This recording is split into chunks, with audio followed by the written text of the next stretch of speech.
Welcome மக்களே, நீங்க பார்த்துட்டு இருக்கிறது அனி பேச்சு. நாங்க உங்க ஐசன் அண்ட் லூயி. இன்னைக்கு கேட் லவருக்காகவே ஸ்பெஷலான எபிசோடு. கேட் லவருக்கு மட்டும் ஸ்பெஷலான எபிசோடு சொல்லாதரா. அன்ரேட்டட் அனிமே பிடிச்சவங்களுக்கு இது ஒரு ஸ்பெஷலான எபிசோட் தான். அப்படி ஒரு ஸ்பெஷலான அனிமையை பற்றி பேசுவோமா? ஓகே, நீ சொல்ற மாதிரி cat lover and anime lover ரெண்டு பேருக்கும் ரொம்ப பிடிக்கிற மாதிரி அனிமே தான் இது. இந்த அனிமையோட பேரு my roommate is a cat. இது ஒரு ஸ்வீட்டான ஸ்பெஷலான அனிமேடா. எனக்கு இதில் நிறைய மெமரிஸ் அட்டாச்சாக இருக்குது. இதோட ஒரு நம்ம ஃபேவரட் மூமெண்ட்ஸு, அதுக்கப்புறம் இதோட பெஸ்ட்டு எபிசோட் பற்றி எல்லாம் பேசலாமா? நம்ம மொமெண்ட்டை பற்றி பேசுறதுக்கு முன்னாடி இந்த அனிமே பற்றி தெரியாதவங்களுக்கு ஒரு ஷார்ட் இன்ட்ரோ கொடுக்கணும்ல. ஸோ அதை நான் இப்போவே கொடுத்தேன். ஆமாம். அப்போ நீ ஒரு இன்ட்ரோ கொடுத்து நம்ம மக்களை இதை பற்றி புரிய வச்சிரு. பயங்கரமான சினிமா பார்க்க போறோம். லெட் ஜெப்பலின் பாட்டை போட்டு அப்படி வருவாரா? ஆமா, இன்னைக்கு பார்த்தா வேண்டியதான்.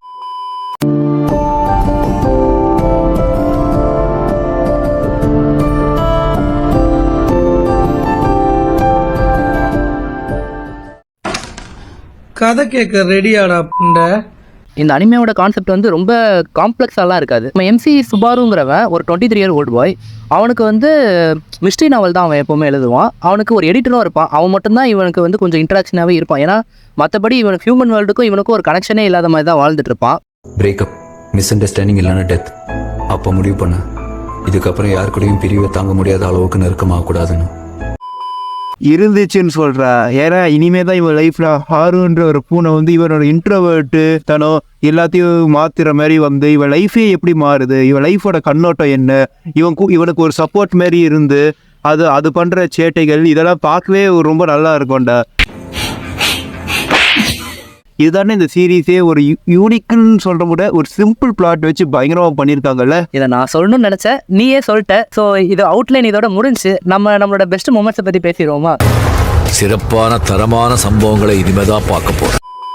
பெஸ்ட் மூமெண்ட்னா சொல்ல வேண்டியதுன்னா ஒரு எபிசோட் தான்டா. அது எபிசோட் 3 or 4 சரியா தெரியல. அதில் வந்து நம்ம எம்சி அதோட சுபாரு அவன் வந்து ஏற்கனவே அவங்க அப்பா அம்மா இறந்து போயிருப்பாங்க. அப்போதான் இந்த ஹாருவை வந்து வீட்டுக்கு கூப்பிட்டு வருவான். அந்த ஹாரு வந்ததுக்கப்புறம் இவன் வீட்டில் வந்து அந்த ஹாரு வந்து நிறைய சேட்டை பண்ணி இது அதுன்னு கீழே தள்ளி விடும். அப்போ இவங்க அப்பா அம்மா ஃபோட்டோ கீழே விழுந்தப்போ இவன் அதை பார்த்துட்டு இவன் வந்து அழுவான். நான் வயதுக்குள்ள போயிடுறேன்.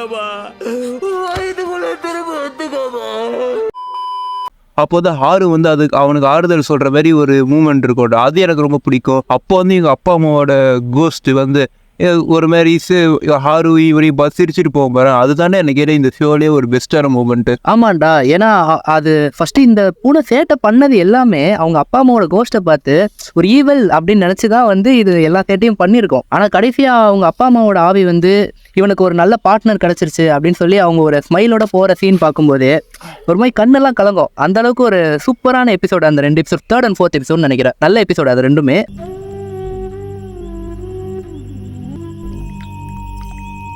ஆக்சுவலாக நம்ம எம்சி சுபாருவோட இருளான வாழ்க்கை, இவனுக்கு வந்து வெறும் அந்த எடிட்டர் மட்டும்தான் இவனுக்கு ஹியூமன் இன்ட்ராக்ஷனாக இருக்கும்போது ஃபஸ்ட்டு இந்த பூனை வந்ததுலேருந்து இவனோட நெய்பர்ஸ்ன்னு சொல்லி 1-2 பேர் வர ஆரம்பித்தாங்க. இவனுக்குன்னு ஒரு சைல்ட்ஹுட் ஃப்ரெண்டு ஆனால் பொண்ணு ஒருத்தி வருவா. இந்த மாதிரி அவனோட லைஃபே வந்து கொஞ்சம் கலர்ஃபுல்லாக மாறுறத அந்த ஃபுல் சீரீஸில் ரொம்ப அழகாக காமிச்சிருப்பாங்க. சுபாரு மட்டும் இல்லடா, ஹாருக்கும் தான்டா. ஹாரும் என்ன சொல்றது, சுபாரு கூட சேர்ந்ததுக்கப்புறம் ஹாருக்கும் ஒரு லைஃப் கிடைக்கும். ஹாரு தொலைஞ்சு போன தம்பியை வந்து சுபாரு வந்து மீட் பண்ண வைப்பான். அது இன்டெரக்டாக தான் நடக்கும். ஆனால் அந்த மீட்டிங்கில் அந்த ஹாருவோட தம்பி வந்து இவனுக்கு சொல்லி கொடுக்குறது இதெல்லாம் நல்லா இருந்துச்சு. அந்த பிக் கேட் ஒன்று இருக்கும்.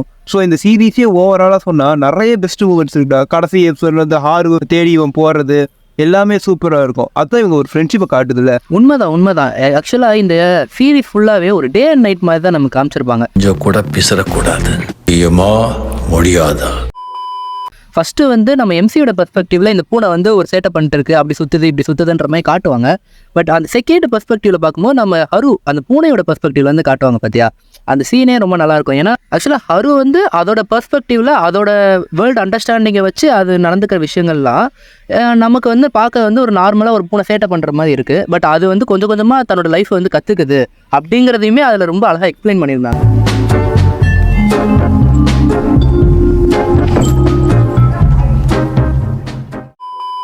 நான் சொல்கிறேன், இதை பார்க்கும்போது எனக்கு ரியல் லைஃப்லேயே பூனை பண்ணுற சில சேட்டையெல்லாம் வேறு ஏதாச்சும் ஒரு மீனிங்கில் தான் பண்ணுதோன்னு நமக்கு தோண வைக்குது இல்லை. ஏன்னா பூனைங்களே எனக்கு இந்த சீரீஸ்கார தான் ரொம்ப பிடிக்க ஆரம்பிச்சது. இந்த சீரீஸ் ஓவராலாகவே என் கண்ணோட்டத்தை மாற்றிடுச்சுன்னு நான் சொல்லுவேன். நீ சொல்கிறது 100% கரெக்டா. ஏன்னா நான் வந்து அதுக்கு முன்னாடி வரையும் பூனை தான் க்யூட்டாக இருக்குது அப்படின்னு சொல்லி பார்த்துட்டு இருந்தேன். எனக்கு ஒரு பூனை இருந்தால் நல்லா இருக்குமே அப்படின்னு சொல்லி ரோட்டில் போகிற பூனையெல்லாம் பெட் பண்ணுற அளவுக்கு எனக்கு ஒரு ஃபீலிங்ஸை தூண்டி விட்டது இந்த ஒரு அனிமே தான்.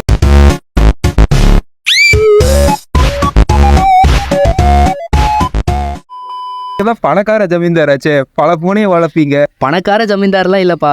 என் கையில் எனக்கு இருக்க பாக்கெட் மணியை வச்சு ஸ்ட்ரே கேட்ஸுக்கு சும்மா ஃபுட்டு போடுவேன். அதுவும் கேட் ஃபுட்டுலாம் வாங்கி போகிறதில்ல. நம்ம கையில் எது கிடைக்குதோ வாங்கி அதுக்கு ரோட்டில் போகிற நாய்க்கு பிஸ்கட் போடுற மாதிரி அதுக்கும் கொஞ்சம் போடுவேன்.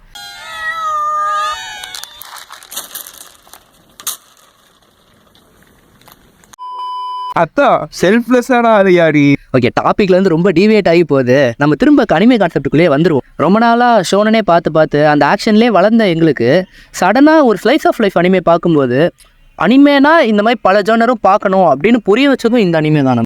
முதுகுல குத்திட்டு இல்ல முதுகுல குத்திட்டு தப்பா. அட ஆமாண்டா, நீ சொல்றது தான் கரெக்ட். நாம ஷோனன்னு சொல்லி நம்ம ஒரு பக்கம் அப்படியே போயிட்டு இருக்கும்போது சடனாக நாம ஒரு முடிவு எடுத்து இதை பார்க்கலான்னு நினச்சோம் பாரு. அது என்ன கேட்ட ஒரு பெஸ்ட் டெசிஷன். ஏன்னா ஹாரு அதோட க்யூட்னஸ் இந்த அனிமே கொடுக்குற நிறைய யூஸ்ஃபுல்ல நமக்கும் நிறைய லெசன்ஸ் மாதிரி வந்துச்சுரா. ஒரு வெரி சூப்பரான ஒரு அனிமேடா. அப்போல்லாம் எவ்வளோ நல்லா இருந்துச்சுன்னா இது பார்க்குறது. ஒரு 12 எபிசோடா 13 எபிசோடா தான் இருக்கும். அது நல்லா போச்சு. ஆமாண்டா, 12 எபிசோடுங்கிறது எல்லாருக்கும் ஒரு கம்ஃபர்ட் ஜோனில் இருக்க எபிசோடு. அவங்க நினச்சா ஒரு உட்காந்து ஒரு 4 மணி நேரத்தில் முடிக்கலாம், இல்லை ஒரு நாள் ஃபுல்லாக வச்சு பார்க்கணுன்னாலும் பார்க்கலாம். ஏன்னா இந்த அனிமே வந்து அவ்வளோ க்யூட்னஸ் இருக்கும். நல்ல ஸ்லைஸ் ஆஃப் லைஃப், நமக்கு கருத்துக்களை சொல்லக்கூடிய அனிமே. பூனை பிடிக்காதவங்களுக்கு கூட பூனை பிடிக்க வைக்கிற அளவுக்கு ஒரு நல்ல அனிமே இது. ஸோ இதை வந்து எல்லாரும் பார்க்கணும் இல்லைடா. இதுக்கப்புறம் பாரு, தமிழ்நாட்டில் எங்கேயுமே ஒரு ஸ்ப்ரே பூனையே பார்க்க முடியாது. அந்த அளவுக்கு நம்ம மக்கள் இதை பார்த்தா எல்லாத்தையும் வீட்டில் தூக்கிட்டு போயிடுவாங்க உன்ன மாதிரியே.